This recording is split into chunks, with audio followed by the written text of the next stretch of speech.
इस वीडियो को लाइक करें, हमारे चैनल को सब्सक्राइब कर बेल आइकन जरूर प्रेस करें हमारी न्यू वीडियो सबसे पहले देखने के लिए। पार्टी आज हम पढ़ने वाले हैं सीपीसी का ऑर्डर 9 जो बताता है आपको पक्षकारों की उपस्थिति और अनुपस्थिति का क्या परिणाम होगा। ठीक है, न्यायालय में यदि पक्षकारों को उपस्थित होने का आदेश दिया गया है, डायरेक्शन दिया गया है, तो वहाँ पर यदि वो उपस्थित होते हैं तो उसका क्या परिणाम होगा। यदि वह अनुपस्थित रहते हैं, ठीक है ना, अनुपसंजाति का क्या परिणाम होगा, ये बताया गया ऑर्डर 9 के रूल 1 से लेकर रूल 13 तक में। तो बने रहेंगे एंड तक हमारे साथ। तो चलिए स्टार्ट करते हैं आज का सेशन। तो सबसे पहले बात करें नियम 1 की। तो यहाँ पर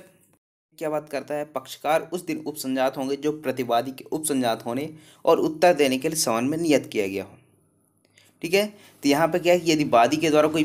केस फाइल किया जाता है तो उसके बाद एक समन जारी किया जाता है, नोटिस जारी किया जाता है किसको, प्रतिवादी को, ताकि उनको सूचना हो जाए कि हाँ उनके भी क्या हुआ, उनके अगेंस्ट में कोई एक्शन लिया गया है, उनके अगेंस्ट में कोई केस फाइल किया गया है। तो वहाँ पर क्या करेंगे, वो लिखित कथन प्रस्तुत करेंगे जो ऑर्डर 8 में हमने पढ़ा था।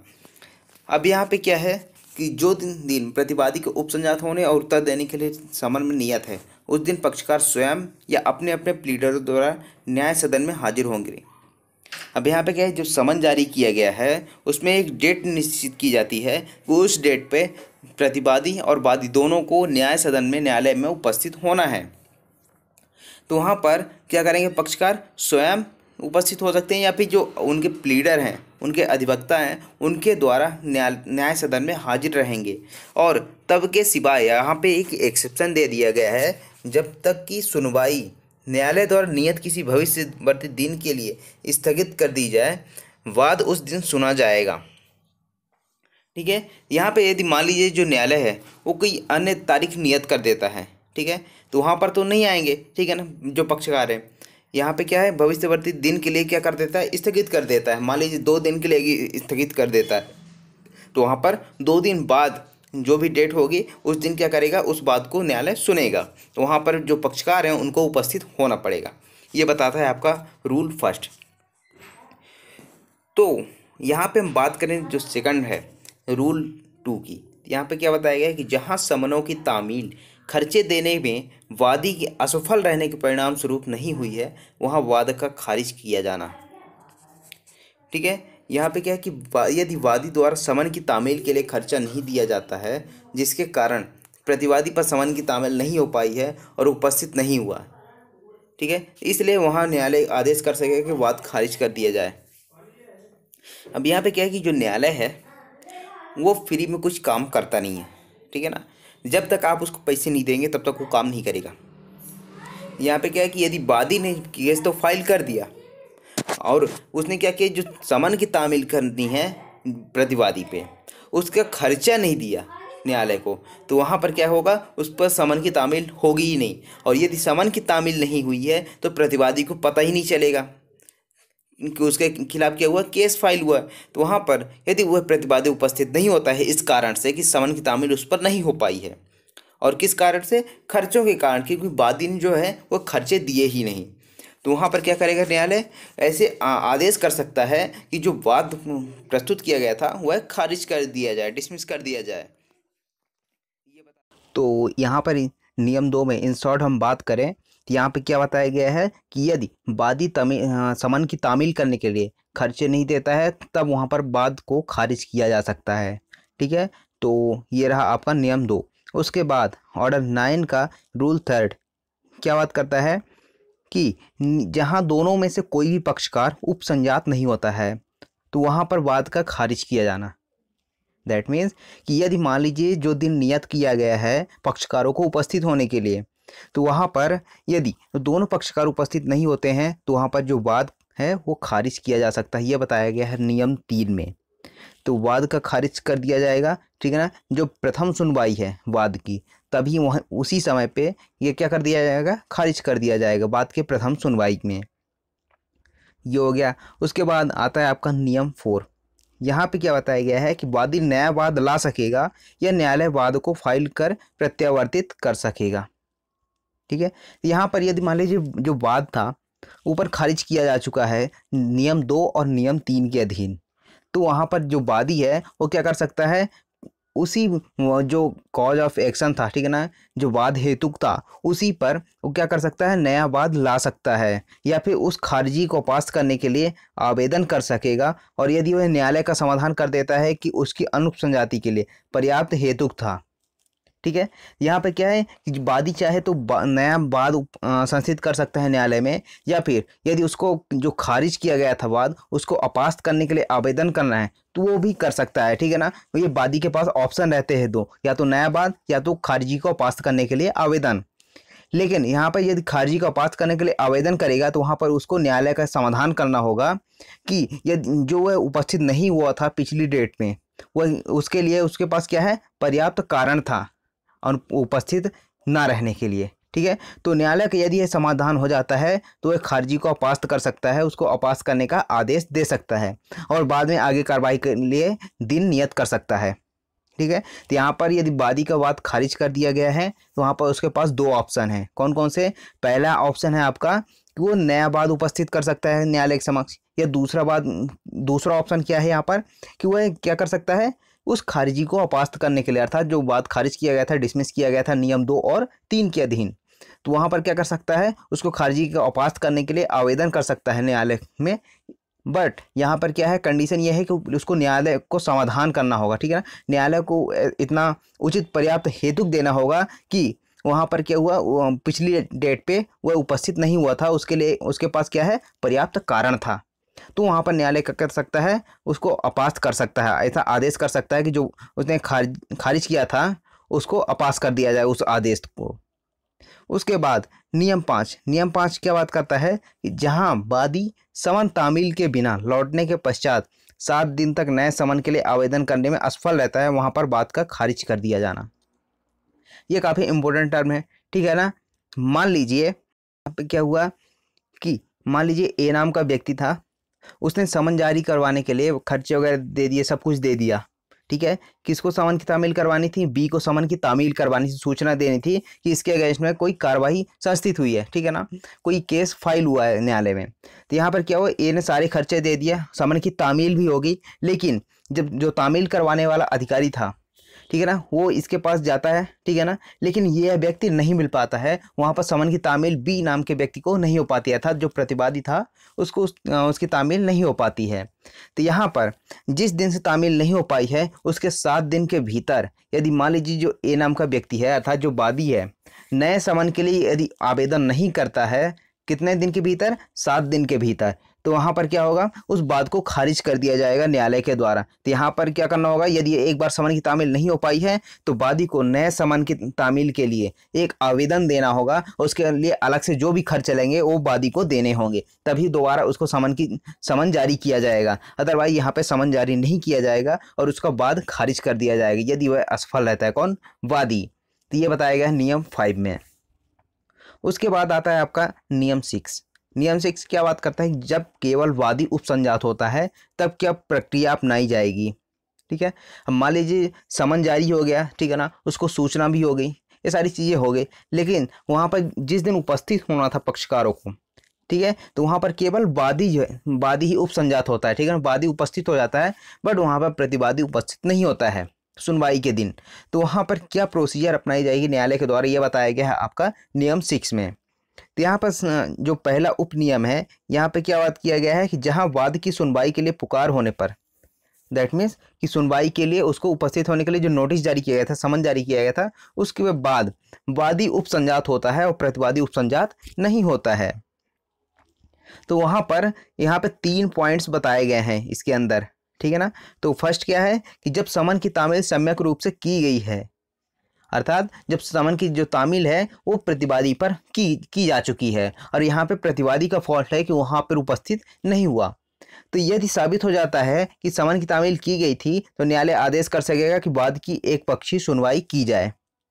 ठीक है। तो यहाँ पर यदि मान लीजिए ये साबित कर दिया जाता है कि उसको समन की तामील हो चुकी है और उसको नोटिस भी है, ठीक है ना, जानकारी है, फिर भी वह क्या हुआ है, उपस्थित नहीं हुआ है यहाँ पर न्यायालय के समक्ष, तो वहाँ पर न्यायालय आदेश कर सकता है कि एक पक्षी सुनवाई की जाए और वादी के पक्ष में सुनवाई की जाएगी यहाँ पर। उसके बाद दूसरा पॉइंट, अब यहाँ पर तो हो गया कि समन की तामील हो चुकी है, बट यहाँ पर दूसरा पॉइंट क्या है कि जब समन की तामील सम्यक रूप से नहीं की गई हो, ठीक है। तो यदि ये साबित हो जाता है कि समन की तामील सम्यक रूप से की गई थी तो न्यायालय आदेश देगा कि दूसरा समन निकाला जाए और उसकी तामील प्रतिवादी पर की जाए। क्या है कि दूसरा जो पॉइंट है उसमें बताया गया है आपका कि यदि यह साबित नहीं होता है, ठीक है ना, ऊपर तो साबित हो जाता है कि उस पर समन की तामील हुई थी, लेकिन यह साबित यहाँ पर दूसरे पॉइंट बताया गया है कि साबित नहीं हो पाता है कि उस पर समन की तामील हुई थी, ठीक है ना। तो यहाँ पर न्यायालय क्या कर सकता है, उसको दूसरा समन निकालने के लिए आदेश कर सकता है, ठीक है ना। इस पर प्रतिवादी पर समन की तामील करने के लिए दोबारा आदेश कर सकता है न्यायालय। ये तो हो गई दूसरी बात। उसके बाद तीसरा पॉइंट आता है जो वो क्या कहता है कि जब समन की तामील तो हुई थी, ठीक है, समन की तामील तो हुई थी किंतु सम्यक रूप से नहीं हुई। तो यहाँ पर इसका मतलब क्या है, यदि यह साबित हो जाता है कि समन की तामील तो प्रतिवादी पर तो हुई थी, ठीक है ना, जो समन की तामील करवाई जानी थी वो प्रतिवादी पर तो की गई थी, बट ऐसे समय पर नहीं की गई थी कि समन में नियत दिन को उपसंजात होने और उत्तर देने के समर्थ करने के लिए पर्याप्त समय मिल पाता। ठीक है, मान लीजिए जैसे मान लीजिए बी नाम का प्रतिवादी था, इसको 8 तारीख को क्या करना था, समन की तामील हो जानी चाहिए थी 8 के पहले, जिससे बी नाम के व्यक्ति को इसका रिटर्न फाइल करने के लिए, ठीक है ना, जो इसका जवाब था वो प्रस्तुत करने के लिए न्यायालय के समक्ष इसको पर्याप्त टाइम मिल सके। लेकिन यहाँ पर क्या हुआ कि 8 तारीख के, मान लीजिए 8 तारीख के बाद इसको समन की तामील हुई, ठीक है ना, तो इसको इतना टाइम नहीं मिल सका, ठीक है ना, पर्याप्त समय नहीं मिला कि वह क्या कर सके, वहाँ पर न्यायालय के समक्ष उपसंजात हो सके, ठीक है ना, उपस्थित हो सके और अपना जवाब वहाँ पर प्रस्तुत कर सके। ठीक है, तो यहाँ पर क्या होगा, तो न्यायालय बाद की सुनवाई को न्यायालय द्वारा, ठीक है ना, न्यायालय क्या करेगा, बाद की सुनवाई को न्यायालय द्वारा नियत किए जाने वाले किसी भविष्यवर्ती दिन के लिए मुलतवी करेगा। ठीक है ना, यदि उसको समन की तामील लेट हुई है, ठीक है ना, बहुत टाइम बाद हुई है जिसके कारण न्यायालय के समक्ष उपस्थित नहीं हो सका, तो वहां पर न्यायालय क्या कर सकता है, जो बाद की सुनवाई है किसी भविष्यवर्ती दिन के लिए मुलतवी कर सकता है, अर्थात उस दिन के लिए रोक सकता है कि 8 दिन 10 दिन जो भी उसको डेट सुटेबल लगे, तो वहां पर क्या कर सकता है, उतने दिन के लिए मुलतवी कर सकता है न्यायालय और आदेश दे सकता है कि ऐसे दिन की सूचना प्रतिवादी को दी जाए। ठीक है ना, यहाँ पर ऐसा ऑर्डर भी देगा, ठीक है ना, डायरेक्शन भी देगा कि जो प्रतिवादी है उसको ऐसे दिन की सूचना दी जाए कि उसको जो भी जवाब देना चाहे, ठीक है ना, जो भी उसका जवाब हो न्यायालय में उस दिन उपस्थित हो, जो भी भविष्यवर्ती दिन वहाँ पे निश्चित किया जाएगा। ये तो हो गया आपका नियम 6। अब बात करते हैं नियम 7 की, था रूल 7 की। तो यहाँ क्या क्या बताया गया है कि जहाँ प्रतिवादी स्थगित सुनवाई के दिन उपसंजात है और पूर्व अनुपसंजाति के लिए अच्छा हेतु दिखाता है, वहां पर क्या प्रक्रिया अपनाई जाएगी। ठीक है ना, पर क्या है कि मान लीजिए न्यायालय ने क्या किया, एक पक्षीय रूप से आदेश दे दिया है, ठीक है ना, और बाद की सुनवाई के लिए कोई ऐसा डेट दे दी कि हाँ यदि ये जो प्रतिवादी है यदि उपस्थित नहीं होता है तो एक पक्षीय आदेश दे दिया जाएगा। ठीक है, तो वहां पर जिस दिन डेट दी गई है उससे पहले ही कोई जो प्रतिवादी है उपस्थित हो जाता है न्यायालय के समक्ष और क्या कहता है कि उसके पास पूर्व अनुपसंजाति के लिए, अर्थात जब पिछली बार उपस्थित नहीं हुआ था उसका एक उचित कारण था, तो वहां पर न्यायालय क्या कर सकता है, उसके जो भी वाद के उत्तर होंगे उसी भांत सुना जाएगा, मानो हुआ उपसंजाति के दिन नियत, मतलब जो उपसंजाति का दिन था उस दिन क्या हुआ था, वह उपस्थित हुआ है। ठीक है ना, ऐसी प्रक्रिया वहां पर अपनाई जाएगी। दैट मीन्स कि वह बाद में भी यदि उपसंजात होता है प्रतिवादी और अच्छा हेतु दिखाता है तो वहां पर क्या माना जाएगा कि हाँ उसी दिन वह उपस्थित हुआ था, लेकिन उसका कारण उचित होना चाहिए। उसके बाद नियम 8, यहाँ पे क्या बताया गया है कि जहाँ केवल प्रतिवादी उपसंजात होता है वहां पर क्या प्रक्रिया अपनाई जाएगी, अर्थात वादी ने केस फाइल किया और वादी फरार है, ठीक है ना, प्रतिवादी क्या हुआ, उपस्थित हो गया, लेकिन जो वादी था वही गायब हो गया, तो वहां पर क्या प्रक्रिया अपनाई जाएगी न्यायालय के समक्ष, यह बताया गया आपका नियम 8 में। तो जहां प्रतिवादी तो उपसंजात हो जाता है लेकिन वादी उपसंजात नहीं होता है, तो वहां पर न्यायालय आदेश करेगा कि वाद को खारिज किया जाए। ठीक है, तो वहां पर क्या हो जाएगा, वाद को खारिज कर सकता है न्यायालय कि यदि जो प्रतिवादी वादी था, ठीक है ना, उसने केस फाइल किया और जिसने केस फाइल किया वही गायब है, तो वहां पर क्या न्यायालय उदाहरण करेगा कि जो वाद संसित किया गया है वो गलत संसित किया गया है। ठीक है ना, तो वहां पर बात को खारिज कर दिया जाएगा। किंतु यदि प्रतिवादी दावे या उसके भाग को स्वीकार कर लेता है, ठीक है ना, तो जो वादी जो था जिस चीज के लिए उसने केस फाइल किया था यदि वह प्रतिवादी है वो स्वीकार कर लेता है तो वहां पर न्यायालय ऐसी स्वीकृति पर प्रतिवादी के विरुद्ध डिक्री पारित करेगा, ठीक है ना। तो वहां पर क्या है, वादी ऐसा केस फाइल करता है जिस रिलीफ के लिए, ठीक है ना, जिस संतोष के लिए फाइल करता है। यदि प्रतिवादी उसको स्वीकार कर लेता है कि हाँ मैं दे दूंगा, ठीक है ना, इसके भाग को मैं स्वीकार करता हूँ, तो वहां पर न्यायालय जिस भाग तक स्वीकार करता है प्रतिवादी, तो वहां तक क्या कर सकता है, न्यायालय उसके विरुद्ध डिक्री पारित कर सकता है। और जहां दावे का केवल भाग ही स्वीकार किया गया है, ठीक है ना, मान लीजिए जितना रिलीफ मांगा गया था, मान लीजिए 5 लाख रुपए तक का रिलीफ मांगा गया है वादी के द्वारा, ठीक है ना, लेकिन वादी उपस्थित नहीं होता है और जो प्रतिवादी था वह उपस्थित होता है और 2.5 लाख रुपए तक क्या करता है, वह स्वीकार कर लेता है कि हाँ 2.5 लाख रुपए मैं उसको दे दूंगा। तो वहां पर क्या होगा कि वह वाद को वहां तक खारिज करेगा जहां तक उसका संबंध अवशिष्ट दावे से है, ठीक है ना। तो कौन, यदि मान लीजिए 2.5 लाख रुपए तक क्या करता है, वह एक्सेप्ट कर लेता है, तो वहां पर 2.5 लाख के अगेंस्ट में क्या होगा, डिक्री पारित कर दी जाएगी। बट वहां पर शेष जो बचे हुए हैं दावा, ठीक है ना, दावे का जो आधा भाग बचा हुआ है, ठीक है ना, जितना भाग बचा हुआ है उसको क्या कर दिया जाएगा, खारिज कर दिया जाएगा। ये हो गया आपका रूल 8। उसके बाद है रूल 9। यहाँ पे क्या है कि व्यतिक्रम के कारण वादी के विरुद्ध पारित डिक्री नए वाद का वर्जन करती है। अब यहाँ पर क्या है कि यदि मान लीजिए जो नियम 8 हमने पढ़ा भी, उसके अधीन जो पूर्णतः या भागतः खारिज कर दिया जाता है वाद को, ठीक है ना, या तो पूरी तरह से खारिज कर दिया जाता है या फिर आधे भाग को खारिज किया जाता है, तो वहां पर उसी वाद हेतु पर जो वादी है वो क्या नहीं कर सकता, वाद नहीं ला सकता, नया वाद उसी वाद हेतु पर नहीं ला सकता जिस पर खारिज किया गया है, किसमें, नियम 8 के अधीन, ठीक है। तो वहां पर उसके पास ऐसा कोई ऑप्शन नहीं है कि वो उसी आधार पर नया वाद ला सके। बट यहाँ पर उसके पास एक पावर दे दी गई है, ठीक है ना, उसके पास एक रिलीफ टाइप का, मान लीजिए कि जो खारिज किया गया था तो वहां पर उसको अपास्त करने के लिए आवेदन कर सकता है। किस नियम के तहत, नियम 9 के तहत वो क्या कर सकता है, जो खारिज किया गया था उसका दावा, उसके लिए क्या कर सकता है, आवेदन कर सकता है कि उसको जो आदेश दिया गया है उसको खारिज किया जाए। और यदि वह न्यायालय का समाधान कर देता है कि जब वह वाद की सुनवाई के लिए पुकार पड़ी थी उस समय उसकी अनुपसंजाति के लिए पर्याप्त कारण था,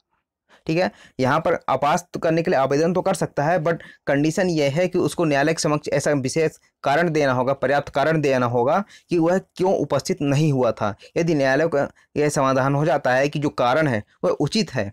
तो वहां पर न्यायालय क्या कर सकता है, खर्चों या अन्य बातों के बारे में ऐसे निबंधनों पर, ठीक है ना, जो भी खर्चे आएंगे उसके अधीन रहते हुए जो भी ठीक समझे न्यायालय खारिजी को अपास्त करने का आदेश कर सकता है, ठीक है ना। तो यहाँ पर न्यायालय को जो भी खर्चे उचित समझ में आते हैं तो वो खर्चों के साथ क्या कर सकता है, जो खारिज आदेश दिया गया था नियम 8 के अधीन उसको खारिज करने के लिए, पास करने के लिए आदेश कर सकता है न्यायालय, और आगे कार्रवाई करने के लिए दिन नियत करेगा, ठीक है ना। तो जो भी दिन हो अगले दिन होगा उसके लिए नियत करेगा, ठीक है ना, सुनवाई के लिए। उसके बाद यहाँ पर उपनियम 2 क्या बात करता है कि इस नियम के अधीन कोई आदेश तब तक नहीं किया जाएगा जब तक कि आवेदन की सूचना की तामीली विरोधी पक्षकार को ना कर दी गई है, ठीक है। तो यहाँ पर एक कंडीशन लगा दी गई कि यदि मान लीजिए जो आवेदन किया जा रहा है अपास्त करने के लिए, ठीक है ना, खारिज करने के लिए, खारिजी को अपास्त करने के लिए, तो वहाँ पर उसके पहले जो आवेदन किया जा रहा है उससे पहले जो आवेदन की सूचना है वो किसको देनी होगी, जो विरोधी पक्षकार है, ठीक है ना। अर्थात जब वादी कर रहा है तो वो प्रतिवादी को सूचना देगा कि वह जो अपास्त करने के लिए क्या कर रहा है, आवेदन कर रहा है, अर्थात जो आदेश किया गया था उसको अपास्त करने के लिए आवेदन लगा रहा है न्यायालय के समक्ष। तो वहां पर क्या होगा, सबसे पहले उसको सूचना देनी होगी जो अपोजिट पार्टी का होगा। उसके बाद एक पक्षीय डिक्रियों को अपास्त करना, ये काफ़ी इंपॉर्टेंट रूल है, ठीक है ना। नियम 13, एक पक्षीय डिक्री को अपास्त करना, जो अर्थात जो न्यायालय एक पक्षीय डिक्री सुना देता है, ठीक है ना, एक पक्ष को सुनता है और दूसरा पक्ष मान लीजिए उपस्थित नहीं है, ठीक है, तो वहां पर क्या करेगा न्यायालय, एक पक्षीय डिक्री सुना देता है, एक पक्ष को सुनेगा उसके आधार पर डिक्री पारित कर देता है।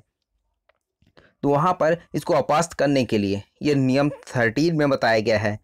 तो प्रतिवादी के विरुद्ध एक पक्षीय डिक्री को अपास्त करना, ठीक है ना। तो यहाँ पर किसके विरुद्ध पारित डिक्री को बोल रहा है, जो प्रतिवादी है, अर्थात जो डिफेंडेंट है उसके अगेंस्ट में कोई एक पक्षीय डिक्री पारित की गई है तो उसको अपास्त करने के लिए आवेदन किया जाना, किसके द्वारा, प्रतिवादी के द्वारा, जिसके विरुद्ध पारित किया गया है तो ऑब्वियस सी बात है कि उसी के द्वारा आवेदन किया जाएगा।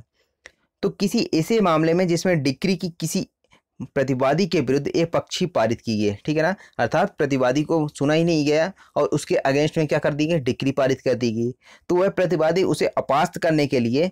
आदेश करने के लिए आवेदन उस न्यायालय में कर सकेगा जिसके द्वारा डिक्री पारित की गई थी। दैट मीन्स कि जिस न्यायालय के द्वारा डिक्री पारित की गई थी उसी न्यायालय में आवेदन करेगा कौन, प्रतिवादी,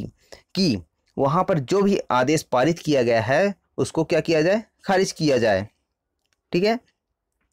तो यहाँ पर यदि वह न्यायालय का समाधान कर देता है कि समन की तामील सम्यक रूप से नहीं की गई थी, ठीक है ना, तो पहला कंडीशन क्या है कि यदि न्यायालय का समाधान प्रतिवादी कर देता है कि उस पर समन की तामील सम्यक रूप से नहीं की गई थी इसलिए वहाँ पर उपस्थित नहीं हुआ,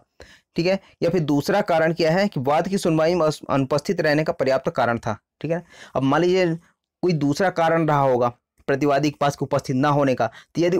न्यायालय यह समाधान कर देता है कि उसके पास कोई पर्याप्त कारण था जिसके कारण वह क्या नहीं हुआ, वहाँ पे उपस्थित नहीं हो सका, तो न्यायालय क्या कर सकता है, खर्चों के बारे में न्यायालय ने जमा करने के या तो ऐसे निबंधनों पर जो ठीक समझे, ठीक है ना, अर्थात जो भी खर्चे होंगे उसके अधीन रहते हुए न्यायालय का, या फिर जो भी शर्त लगाना चाहे न्यायालय उसके अधीन रहते हुए क्या कर सकता है, आदेश कर सकता है, डायरेक्शन दे सकता है